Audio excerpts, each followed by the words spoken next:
Hai semua pelajar kelas Bahasa Melayu 3 DLP. Okey, hari ni kita lupakan sekejap pasal bilik darjah sebab kita akan buat satu lawatan maya yang sangat-sangat istimewa. Ke mana kita nak pergi? Destinasi kita ialah salah satu mercutanda yang paling baru dan paling gempak kat Malaysia, Muzium Budaya Borneo. Dan ini bukan calang-calang muzium tau. Ini muzium terbesar di Malaysia. Ia baru je buka pada Mac 2022. Cuba bayangkan, bangunan moden 5 tingkat ni sekarang dah jadi mercutanda baru yang tersergam indah kat Kuching.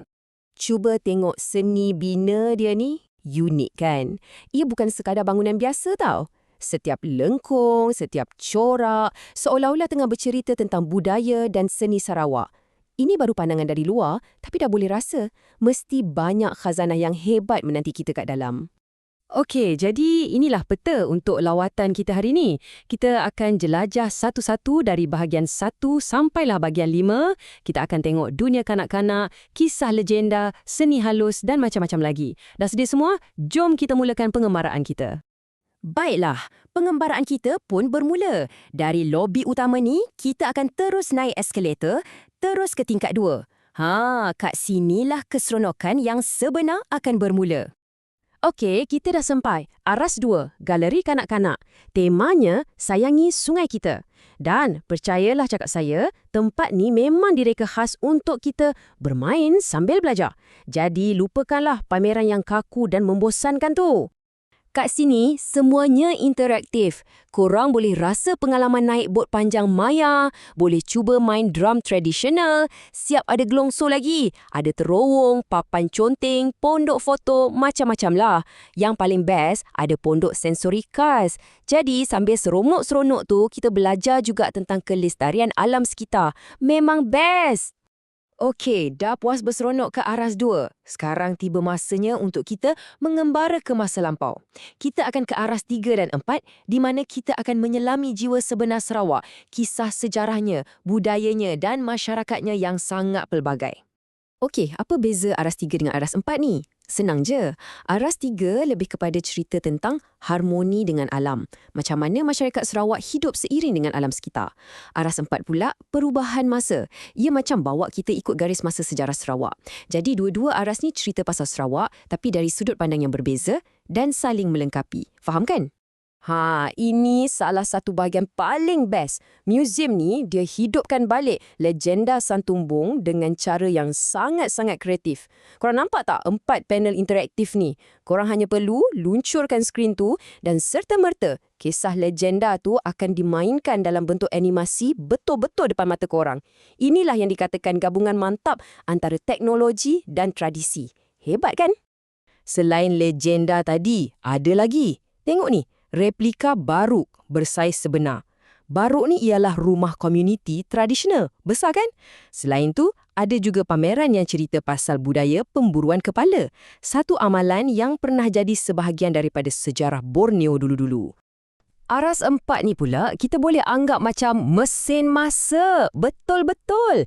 Ia bawa kita tengok detik-detik paling penting dalam pembentukan Sarawak moden. Bermula dari penemuan arkeologi zaman prasejarah, sampailah ke zaman pentadbiran Brooke dan akhir sekali, kita boleh tengok sendiri dokumen-dokumen penting masa Sarawak menyertai Malaysia.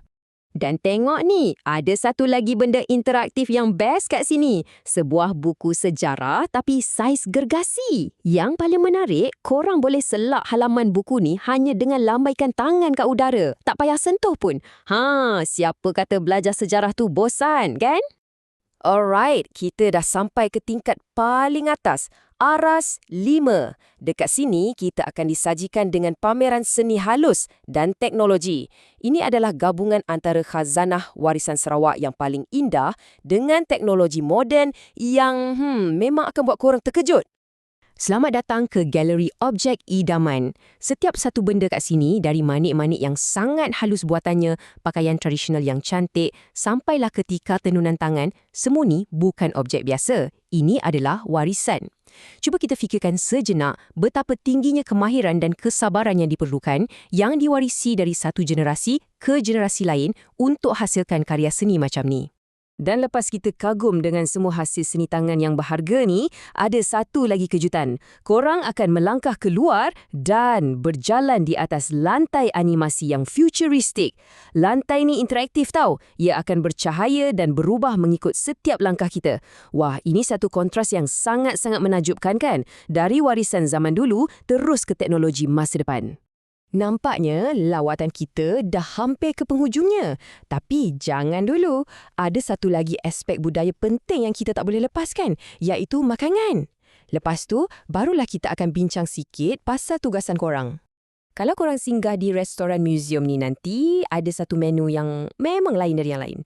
Namanya Pizza Umai. Betul, korang tak salah dengar. Ia gabungkan umai, salad ikan mentah tradisional orang Sarawak dengan pizza. Ini satu lagi contoh yang hebat kan? Macam mana tradisi dan inovasi bila digabungkan boleh hasilkan sesuatu yang baru, unik dan sedap. Okey, sebelum kita tamatkan sesi ni, cuba fikir balik sekejap. Dari semua yang kita dah lawat secara maya hari ni, dari bot panjang interaktif ke Aras 2, sampailah ke Pizza Umai yang unik tadi. Apa agaknya pameran atau bahagian yang paling korang suka, yang paling melekat kat hati? Baiklah, sekarang masa untuk tugasan. Mudah je. Saya nak korang karang sebuah esei tentang lawatan maya kita ke Muzium Budaya Borneo ni. Ceritakan pengalaman korang. Gunakan semua maklumat yang kita dah bincangkan hari ni. Apa yang paling menarik? Apa yang korang belajar? Apa yang korang rasa bila berada kat sana? Kongsikan semuanya dalam esei tu. Dan akhir sekali, sebagai penutup, cuba fikirkan soalan ni masa korang menulis nanti.